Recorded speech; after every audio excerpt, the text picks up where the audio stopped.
Hi, everyone, and welcome back. This is our segment as we're closing out this year to start thinking about what we want to do for next year. Now's the time to do it, not the 1st of January. And as you remember, the reason why I'm doing this is so that you'll start gaining momentum, start generating ideas, start raising your energy and vibration as you enter the new year. So last week we looked at mastering your vision, mastering your dream. This week I want to look at mastering your plan.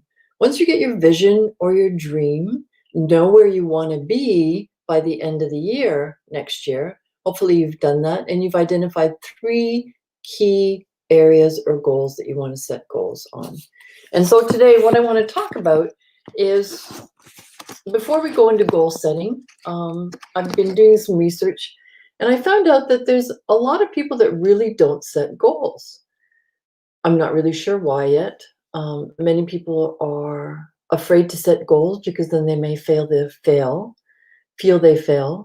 Some people find it overwhelming. Some people just like to plan week by week, and they have a general idea and keep things in their head.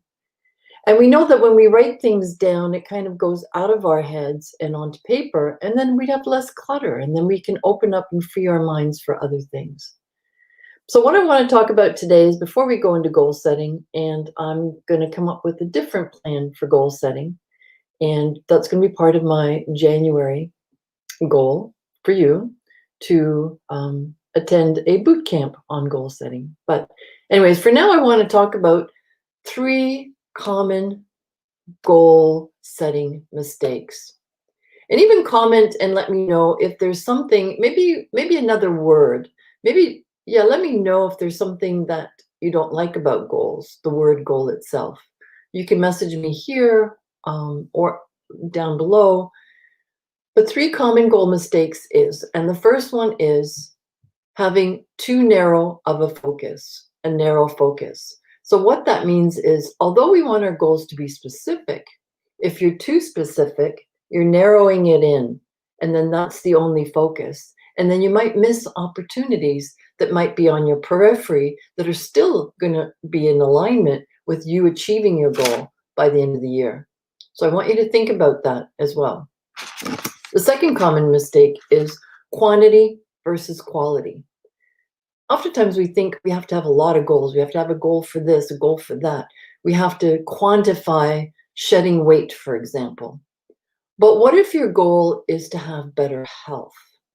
And that could include not only shedding weight, have a looser fitting clothes, maybe, getting a whole new wardrobe because you've lost so many sizes, quitting smoking, quitting vaping. I guess for nowadays, maybe better health would include starting an exercise program, nutrition, looking after your mind as well, looking after your mind, looking after your body, and looking after your soul. And so what are those things? So quantity versus quality. So let's not be focused on 20 pounds, but because if you're really seeking a better health, what does that mean for the next year? And the other thing is, goals, common mistake that people make is that goals have to be realistic and attainable. I used to use the SMART method, so that's specific, measurable. I agree that goals have to be measured. You have to have some kind of yardstick, right, to measure your goals, because then how do you know you're on the right track? How do you know you get there? How can you celebrate each step and every win along the way? So they do have to be measured.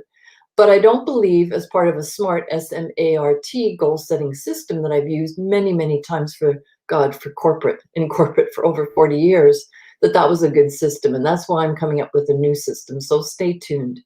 Because the A and R in SMART stands for attainable and realistic. Now, if our goals are easily attainable, are we going to shoot for the moon? No, right? If it's realistic, it kind of boxes you in, makes you stay within this box. But what if you come up with better ideas as you're wanting to achieve your goal, and it's may not be attainable, but you know how you can secure the help of others to reach your goal, right? And if it's realistic, it keeps you within boundaries, right? But what if it's something that you really truly want to do? And yeah, other people think it's not realistic because no one else has done it before. Well, maybe it's about time someone did break the status quo and did something different. The other thing I want to talk about in SMART goals that I've used in the past is time bound. Although we have to have some kind of time within which, like a deadline, like I've given myself a deadline. Every week I give my deadline that, by the end of this week I want to do this, or the end of today I'm going to finish this, right? And that's okay. The reason why I'm not too comfortable with setting timelines is because achieving a goal isn't a linear approach. It's not that you set your goal here and you go and you reach it. To reach your goal, your path is going to take many twists and turns. You may come back, you go forward, up and down, all that stuff, but eventually you do reach your goal. So I'm not sure if it should be time bound, but maybe I'm going to say, for the week, maybe, this week I want to do this in order to reach my long-term goal for the month, for the quarter, for the half year mark, and for the year mark. Anyways, things I want you to think about: 3 common mistakes. Stay tuned. I'll be back tomorrow on Wednesday with some more information on mastering your plan.